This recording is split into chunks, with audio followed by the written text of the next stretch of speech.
Hello, ladies and gentlemen. Today we are at the annual Sharon Timlin 5K. It is a great 5K that helps fight ALS and benefits the Angel Fund. Tom Nappy, happy to be with you here today.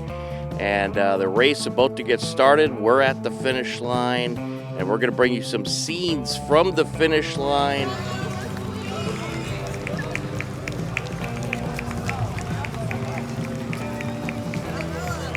Here he comes, first place.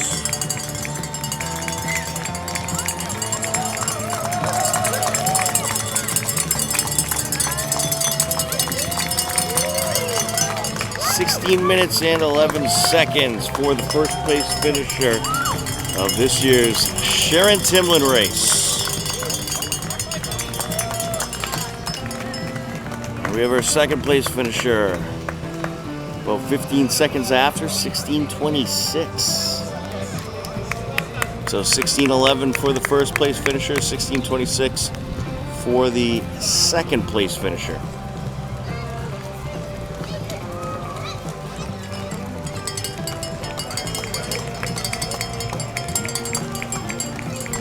And here comes our third place finisher.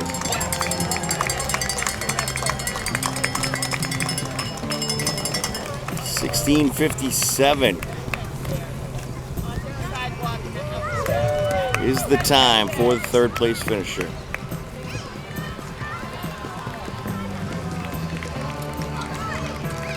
Now we got a bunch of runners coming up now. And these are all the speedsters in this year's Sharon Timlin 5K.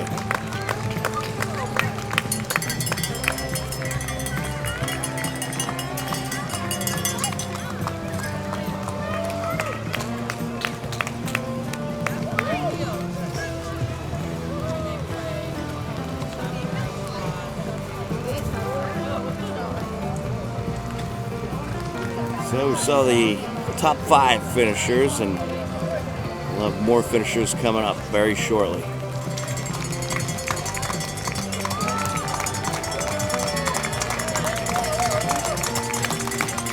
Here's our first female finisher, 18:21 is her time.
Boys 14 and under, first place. This is the only prize for this division, as is the case for all divisions.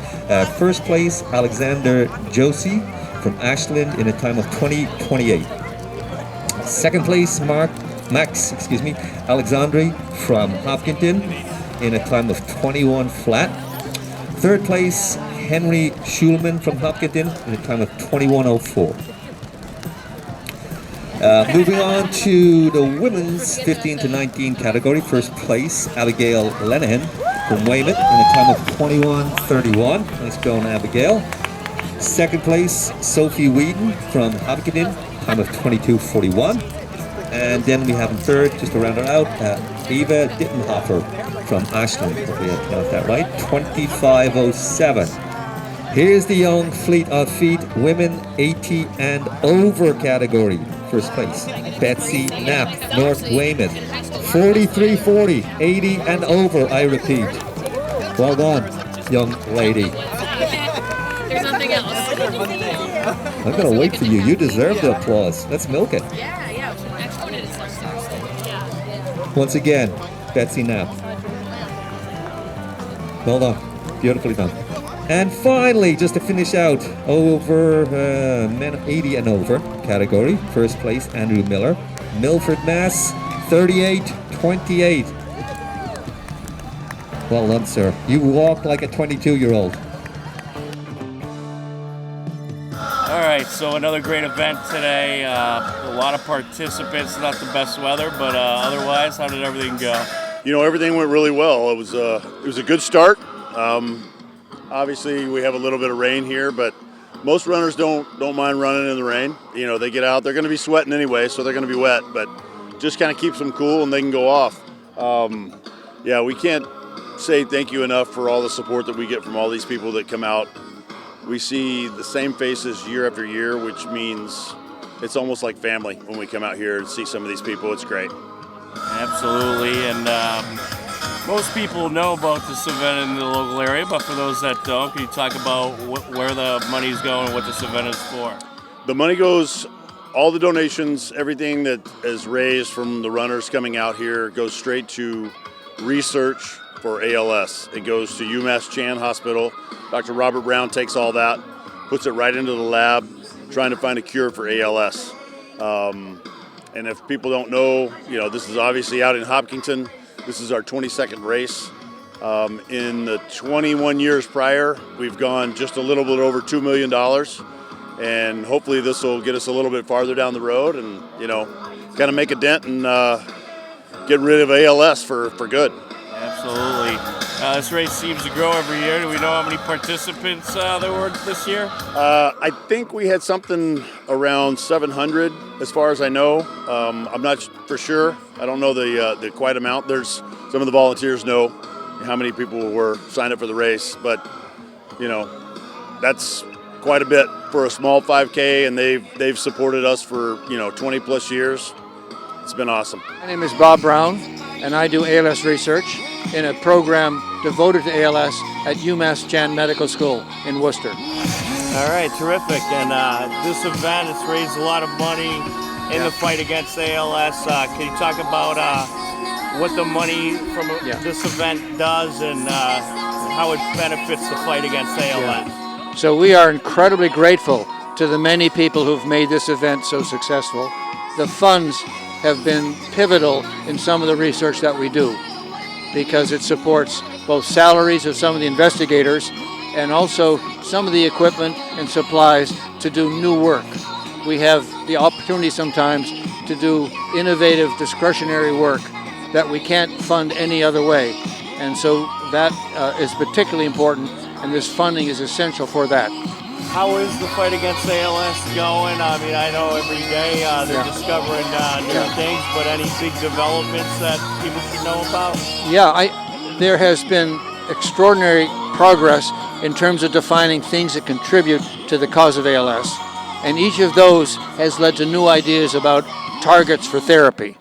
And those therapies are being developed. It takes too much time. We'd like it to be faster. And one of the things this event does is help us accelerate the pace. But there's more opportunities to develop treatments now than ever, and we now have to capitalize on that. Terrific. And where can people go to find more information about how they can help? So, for example, we have a website at UMass Chan Medical School on ALS, and there are many ALS groups like the Angel Fund and others, ALS One, ALS Association, all of which have websites that provide information, as well as the federal government as well.